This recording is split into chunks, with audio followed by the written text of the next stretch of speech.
क्या आर्यभट्ट ने शून्य की खोज की थी? और अगर आर्यभट्ट ने शून्य की खोज की तो क्या आर्यभट्ट के पहले शून्य की कोई भी अवधारणा या अस्तित्व नहीं था? चलिए जानते हैं। वास्तव में शून्य की अवधारणा पुरातन है तथा हमारे वेदों में शून्य की अवधारणा बहुत पहले से ही मौजूद थी। हमारे वेदों के अतिरिक्त और भी अन्य पुरातन जितनी भी सभ्यताएं हैं वहाँ पर भी शून्य किसी न किसी रूप में अस्तित्व में रहा है। हमारे वेदों में शून्य को सीधे तौर पर नहीं बताया गया, परंतु एक दर्शन के रूप में, जैसे कि अस्तित्वहीनता के रूप में इसको वर्णित किया गया।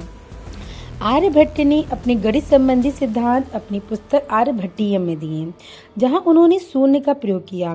लेकिन यह शून्य वह शून्य या जीरो नहीं है जिसका हम वर्तमान मैथमेटिक्स में यूज करते हैं।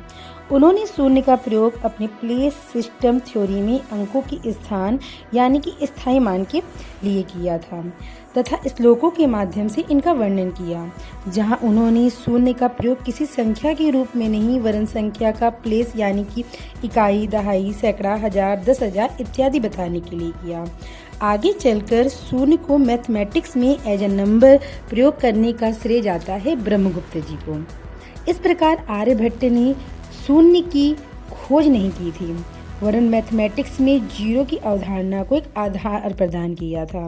उन्होंने संख्याओं में शून्य को नंबर के रूप में यूज करने के स्थान पर गैप दे दिया था, यानी कि शून्यता या फिर अस्तित्वहीनता को प्रदर्शित किया था, जिसने आगे चल के जीरो के विकास में महत्वपूर्ण योगदान दिया।